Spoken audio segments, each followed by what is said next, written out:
नमस्कार दोस्तों, कथा मंथन में आपका स्वागत है। आज मैं आदर्श हिंदू होटल का छठा भाग सुनाने जा रही हूँ। मोती ने कहा, पद्दो दीदी तुम्हें फूटी आंख नहीं देख पाती ठाकुर, किसी से कहना मत, यह सब उसका ही किया धरा है। वह तुमको नीचा दिखाने के लिए ही हमेशा ऐसे करती है। अगर मैं नहीं जाऊँगा तो मेरी नौकरी भी ना बचेगी। मोती चला गया। कम से कम 5 सेर गुथा हुआ मैदा अब भी बच रहा था। लगभग 1.5 सेर की लोइयाँ भी थी। हजारी ने गिनकर देखा, 16 गंडा लोइयाँ हैं। कैसे वह अकेला तलेगा, बेलेगा भी और तलेगा भी। जाते वक्त मोती जो उसे बीड़ी दे गया था वह भी ख़त्म नहीं हुई थी, इसलिए वह बैठकर एक बीड़ी पीने लगा। तभी पद्मभैरी ने झाँक कर कहा कि तुम्हें बीड़ी पीने से फुर्सत नहीं है ठाकुर, उधर लोग बैठे हुए हैं पूड़ी लेने के लिए। यह सुनकर हजारी ठाकुर लज्जित हो गया और उसने बीड़ी फेंक दी और वह पूरियां तलने लग गया। अकेले ही उसने पूरियां तलनी शुरू कर दी। रात के 11 बजने में ज़्यादा देर नहीं थी। अब हजारी को लगा कि उससे बैठा नहीं जा रहा है। इस वक्त केवल उसे 2 चेहरे याद आ रहे थे। एक चेहरा उसकी बेटी का था जो 12 साल की है और घर पर थी, और दूसरा कुसुम का। उसे लग रहा था कि टेम्पी और कुसुम दोनों मिलकर एक हो गई हैं, और अगर आज वो यहाँ होती तो कुसुम बैठी पूरियाँ बेल रही होती और इधर टेम्पी तल रही होती। ठाकुर, इतने में आवाज़ आई, बेचू चक्रवर्ती खुद मालिक आए हैं। उनके पीछे पद्दोमहरी थी। पद्दोमहरी ने कहा, बाबू, उसी वक्त मैंने आपसे कहा कि इस गांजाखोर बावन से ही है काम नहीं होगा।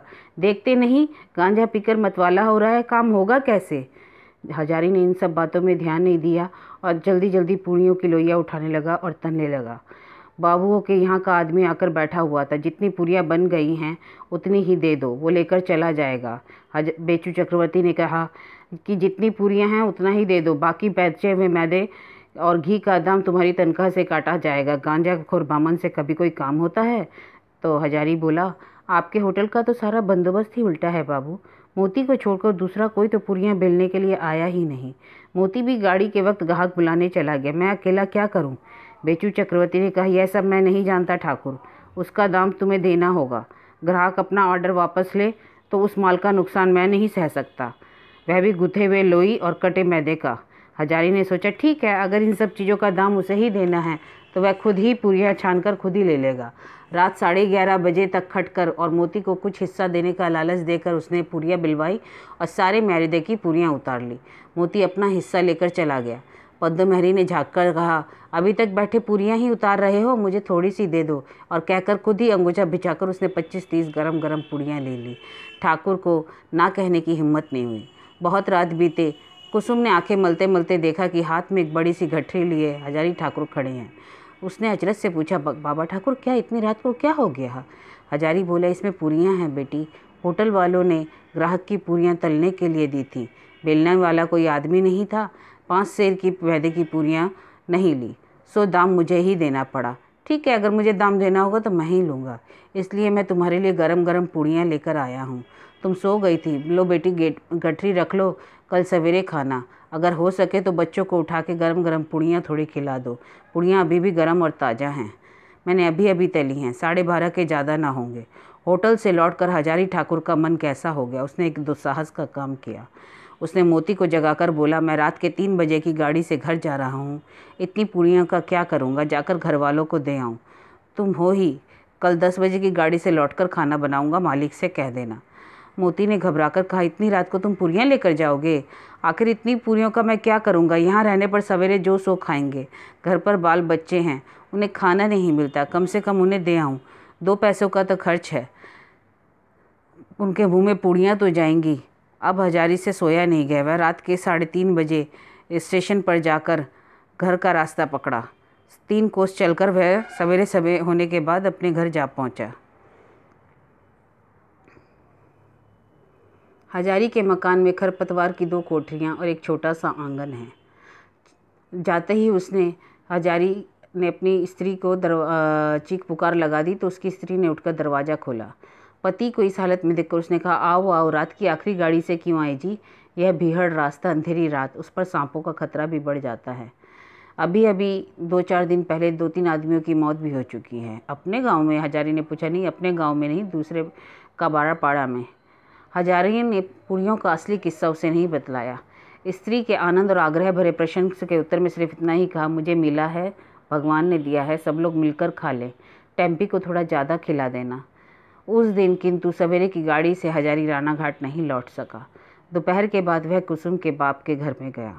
कुसुम के बाप से मिला, किंतु उसने यह बात नहीं बताई कि वह कुसुम को जानता है, क्योंकि अगर यह बताएगा तो गांव के लोग हैं, पता नहीं इस बात का बुरा मतलब निकालने लगेंगे। फिर वहाँ से आने के बाद वह यह सोचने लग गया कि अगर गांव से सीधा अगर माल खरीद ले तो उसको होटल खोलने में बड़ी आसानी रहेगी। वैसे भी होटल खोलने के लिए उसने काफ़ी जानकारी हासिल कर ली है। अब कुछ रुपए होते तो वह रानाघाट के बाज़ार में होटल खोल सकता था, किंतु उसे 200 रुपये भी उधार कौन देगा और हजारी का जमानतदार भी कौन होगा। वैसे भी उसकी हालत बहुत ख़राब है, फूसफास की 2 कोठरियाँ हैं, पिछली बरसात में रसोई घर भी गिर गया है, उसे भी कौन गिरवी रखेगा। इतने में दिन लगभग ढल गया। हजारी ने घर लौटकर देखा तो उसकी छोटी बेटी टेम्पी दरवाजे पर बैठी बुनाई कर रही थी।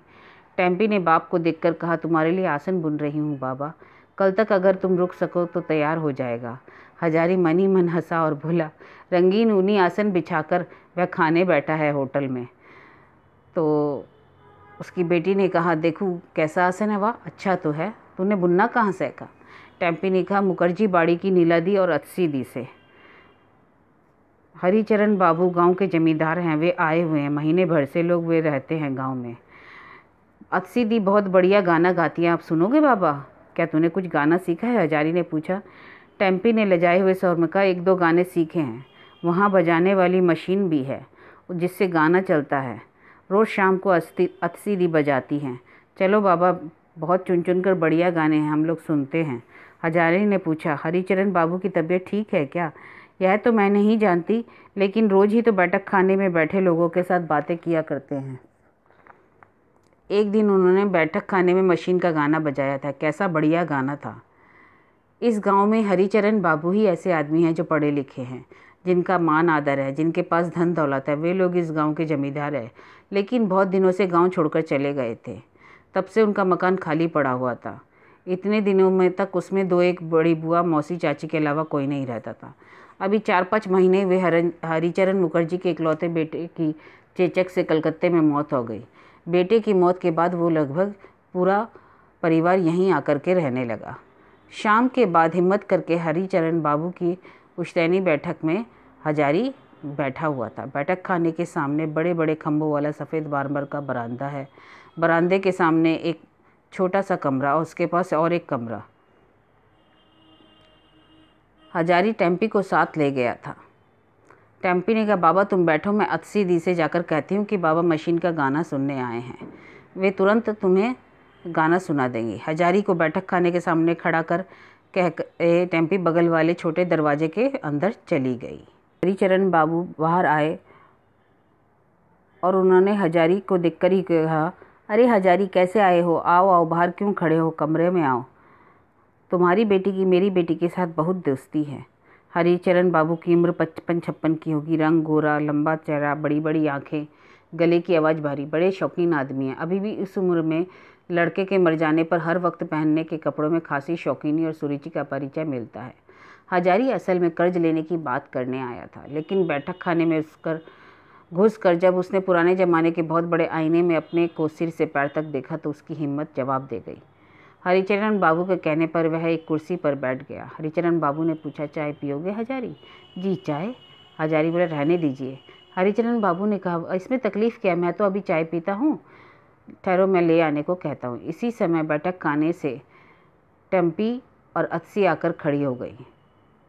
अत्सी ने आते ही हजारी ठाकुर के पैर छुए। हरिचरण बाबू बोल उठे, मशीन का गाने सुनने आए हो हजारी? अब तक तुमने मुझसे कहा क्यों नहीं? सुनने आए हो तो इसमें बात क्या है? 2-4 लोग आते जाते हैं तो बड़ी खुशी की बात है, गांव में तो आदमी जन रह ही नहीं गए। अरे बेटी, अपने बाबा के लिए और मेरे लिए 2 प्याला चाय लाने को कह दे। हजारी मनी मन टेम्पी पर नाराज़ हो गया। अभागी लड़की ने सब गुड़गोबर कर दिया। किसने कहा था कि वह गाना सुनने आया है मुखर्जी बाबू के घर? लेकिन इसके बाद क्या वह रुपयों का जिक्र छेड़ पाएगा? यह तो बड़ी बचकानी बात हो गई। इस समय हरिचरण बाबू की लड़की अतसी 2 प्यालों में चाय लेकर आ गई। पहले हजारी के सामने मेज पर एक प्याला रखकर उसने दूसरा प्याला हरिचरण बाबू के हाथ में थमा दिया। अतसी की उम्र 18-19 की है। खूब गोरा रंग, सुंदर चेहरा, बड़ी बड़ी आँखें। हरिचरण बाबू ने कहा, यह तुम्हारे हजारी काका हैं। टेम्पी और अतसी में खूब दोस्ती गांठ रखी है। टेम्पी के बाबा को अतसी ने आज पहली बार देखा है। सखी का बाप देखने में कैसा है, इसे वह कौतूहल के साथ आंखें फाड़कर देख रही थी। कुछ देर बाद अतसी नौकर के साथ ग्रामोफोन और रिकॉर्ड का डब्बा बाहर ले आई। बजाएगा कौन? तेरी दीदी नहीं आ रही है? उसके बाद अतसी ने ग्रामोफोन बजाना शुरू कर दिया। इसके बाद मोहल्ले की और 2-3 लड़कियां आ गई और मशीन का गाना बजाना 2 घंटों तक चलता रहा। इसके बीच में नौकर एक बार फिर चाय दे गया। सब कुछ होते होते रात के लगभग 9:30 बज गए। हजारी छटपटा रहा था। वह गाना सुनने के लिए तो यहाँ नहीं आया था, पर सब बच्चे मिलकर गाना सुनने लगे तो हजारी को कुछ कहने की हिम्मत नहीं बन रही थी। जब सब लड़कियां गाना ख़त्म होने के बाद अंदर चली गई, तब हजारी ने हिम्मत करके कहा, आपसे एक अर्ज करनी थी बाबू। हरिचरण बाबू ने कहा, कहो क्या बात है? मुझे कुछ रुपयों की ज़रूरत है। अगर आप मुझे कुछ कर्ज देते थे तो बहुत अच्छी बात होती। तुम क्या बेटी की शादी करोगे? जी नहीं, शादी तो नहीं करूँगा, रोज़गार करूँगा। कौन सा रोज़गार? आप तो जानते हैं बाबू, मैं होटल का काम करता हूँ। मैं आपसे कुछ छिपाऊँगा नहीं। अब मैं खुद अपना एक होटल खोलना चाहता हूँ, उसी के लिए रुपये चाहिए। कितने रुपये चाहिए? कम से कम 200 रुपये। अगर आप दया करके मुझे दें तो मैं नहर किनारे वाला अपना कटहल का बगीचा आपके पास बंधक रख दूंगा। 1 साल के अंदर रुपये भी चुका दूंगा। हरिचरण बाबू ने कुछ सोचकर कहा, बगीचा बंधक रखकर मैं रुपए ना देता तो यूं ही दे देता, लेकिन इस वक्त मेरे पास रुपए नहीं है। तब हजारी कुछ कह न सका। वह जानता था कि हरिचरण बाबू उदार स्वभाव के व्यक्ति हैं, सत्यवादी हैं। उनके पास रुपए होते तो वे यह न कहते। तभी अतसी ने आकर कहा, काका थोड़ी देर ठहर जाइए, टेम्पी खाना खा रही है। माँ ने उसे रिहाई नहीं दी। गाना सुनने के बाद जितनी लड़कियां आई हैं उन सबको खिलाए बिना नहीं जाने देगी, ज़रा देर लगेगी। ना हो तो आप जाइए, मैं अभी मेहरी के साथ उसे भेज दूँगी। हरिचरण बाबू ने कहा, तुम्हें अगर कोई खास काम ना हो तो थोड़ा रुक जाओ हजारी, तुम्हारे साथ ज़रा बातें करूँगी। यहाँ मेरे पास ज़्यादातर कोई आता नहीं। हजारी बैठ गया। तुम वहाँ किस तरह के होटल में काम करते हो? जी मैं राना घाट के रेल बाज़ार में बेचू चक्रवर्ती का होटल है, वहीं काम करता हूँ। तुम्हें तनख्वाह क्या मिलती है? वह करने की तो बात नहीं है बाबू, खाने के साथ महीने के 7 रुपये मिलते हैं। इसी से सोच रहा हूँ दूसरे की गुलामी ना करूँगा, अपना काम करूँगा। तुम क्या होटल चला सकोगे? हरिचरण बाबू ने पूछा। बाबू आपके आशीर्वाद से उस लाइन का सब कुछ जानता हूँ। सौदा बाजार करना और खाना बनाना, होटल के ये 2 ही बड़े काम हैं। जिसने ये बातें सीख ली वह होटल खोलकर मुनाफा कमा सकता है। इतने दिनों तक मैं कोशिश करके मैंने ये बातें सीख ली हैं। अब रसोइयों का काम ज़रूर जानता हूँ, पर आप सबका आशीर्वाद रहे तो मैं एक अच्छा होटल खोल सकता हूँ। क्या आप सुनना चाहेंगे? बोला, हाँ ठीक है। उत्साह पाकर हजारी ने बहुत दिनों कोई अपनी आशा और साथ के साथ आदर्श हिंदू होटल खोलने के लिए जो भी जानकारी सीखी थी उसे वह हरिचरण बाबू को बताने लगा। इसी के साथ ही हमारा यह 6ठा भाग समाप्त होता है।